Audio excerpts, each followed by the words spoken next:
Assalamualaikum warahmatullahi wabarakatuh. Selamat sore, selamat datang di podcast Si Gincu, diskusi garap ide dan narasi cerdas pemilu. Bersama saya Taufik Ali Badri, beberapa menit ke depan kita akan melakukan diskusi bersama Ketua KPU Majalengka, Bapak Teguh Fajar Putra Utama MPD yang sekarang sudah hadir bersama saya di sini. Selamat sore, Pak. Selamat sore, Assalamualaikum warahmatullahi wabarakatuh. Halo teman pemilih, Om Swastiastu, Namo Buddhaya, salam kebajikan, rahayu, semoga sehat selalu untuk kita semua.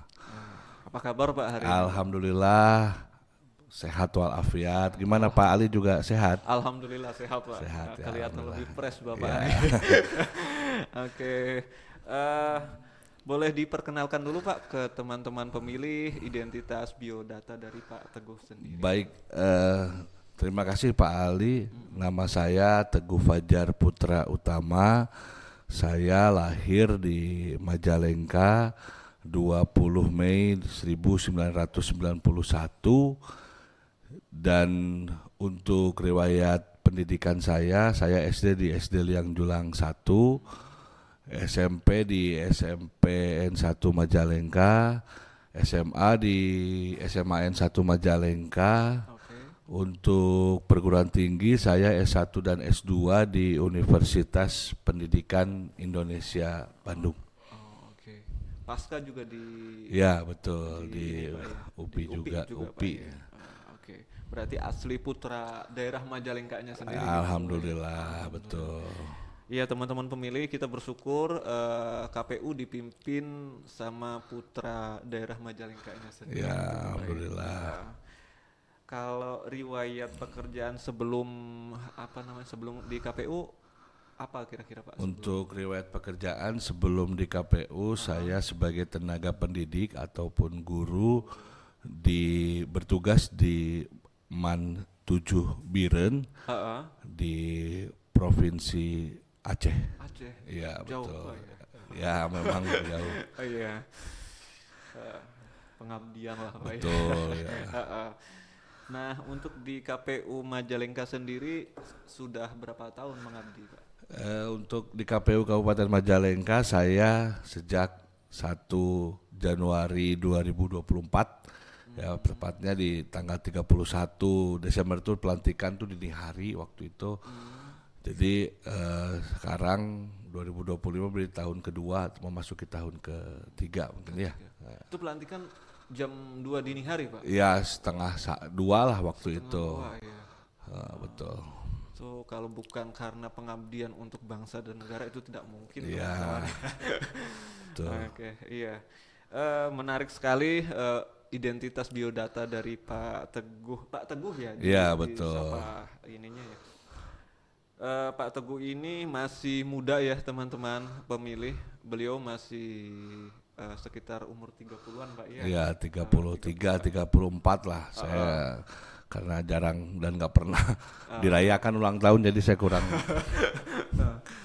Nah ada passion nggak Pak? Hobi Baik. atau apa gitu Untuk Pak Teguh hobi saya khususnya di olahraga bola basket ya karena dari mulai SMP, SMA sampai perguruan tinggi pun masuk universitas saya kalau dulu tuh jalur PMDK ya. Jadi jalur prestasi untuk bola basket karena singkat cerita dulu kan perjalanan hidup saya ternyata dulu sempat dibully tuh karena gemuk, hitam kan, pendek lagi kan. Dulu supaya saya tidak dibully lagi ya akhirnya saya menggeluti olahraga bola basket supaya tinggi kan dulu begitu.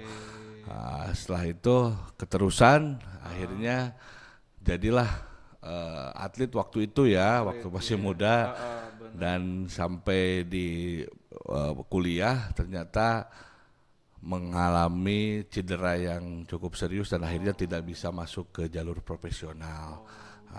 Gitu. Berarti masuk pas di UPI itu jalur PMDK dulu Ya, Pak, kalau dulu PMDK prestasi betul. itu tuh Pak, Betul. ya.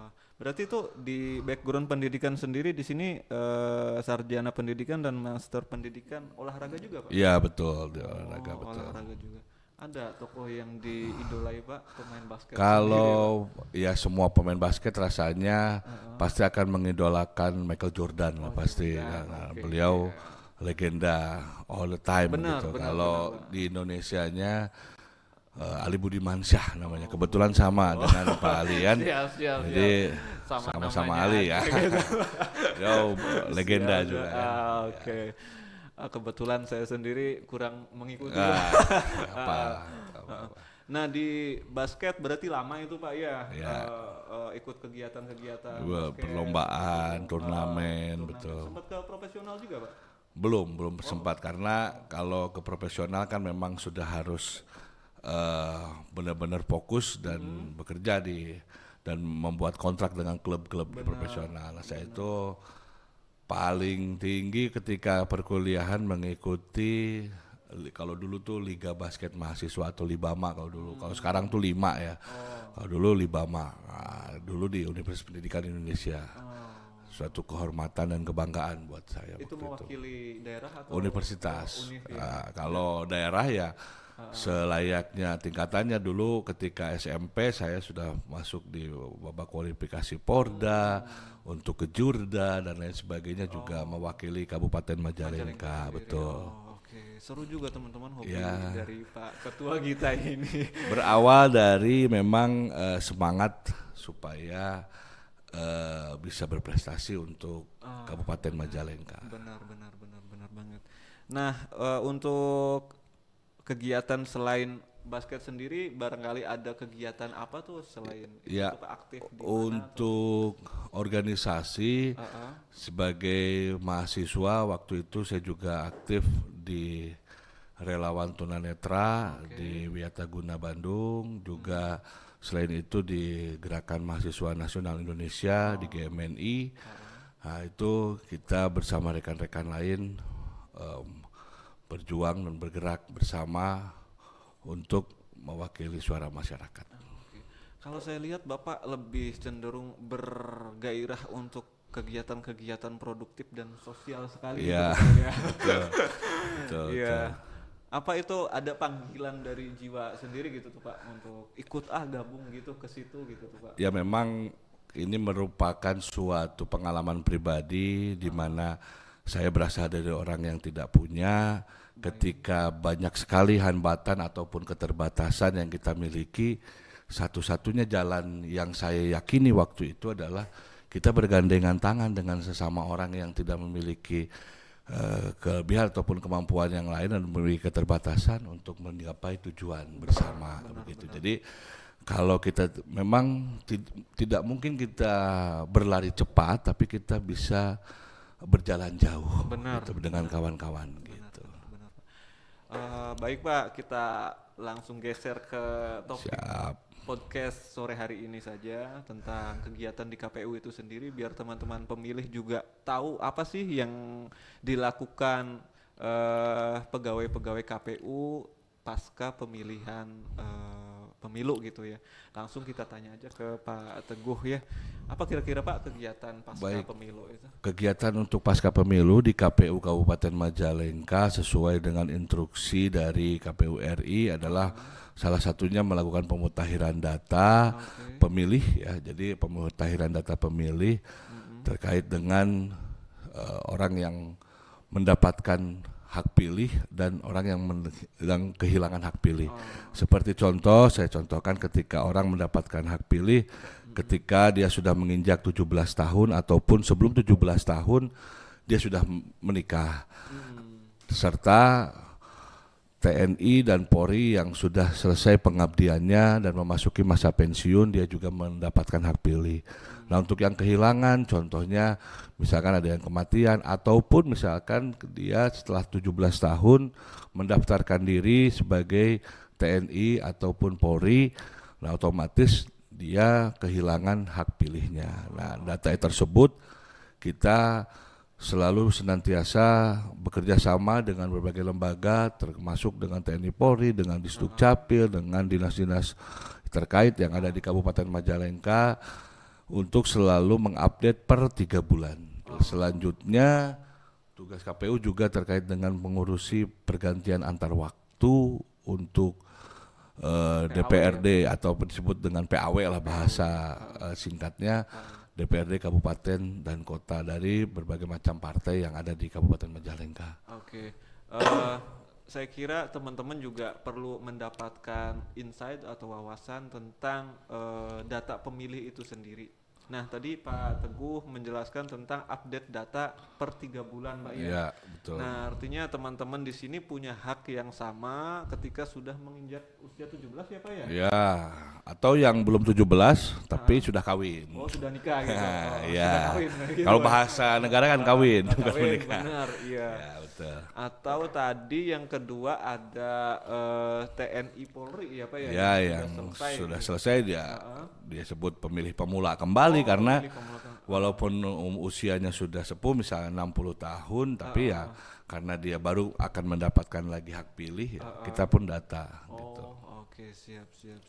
Artinya kalau begitu data pemilih di Kabupaten Majalengka sendiri itu per 3 bulan itu selalu berubah ya Pak ya? Ya, diupdate dan misalkan orang yang datang dan pergi dari Kabupaten Majalengka juga kan kita selalu bersinergi sampai tingkat kecamatan dan desa supaya kita mendapatkan data yang akurat. Karena sifatnya data pemilih itu adalah sangatlah dinamis karena terkait dengan mobilitas masyarakat kan kita tidak bisa batasi dan itu kita yang bertugas untuk mengejar data tersebut gitu. Oke. Nah, di KPU sendiri itu kira-kira ada bagian apa aja Pak biar teman-teman juga tahu nih. Baik, untuk divisi yang ada di KPU itu sendiri, di sini kita terdapat 5 divisi. Divisi yang saya ampu, disebutnya keuangan, umum dan logistik.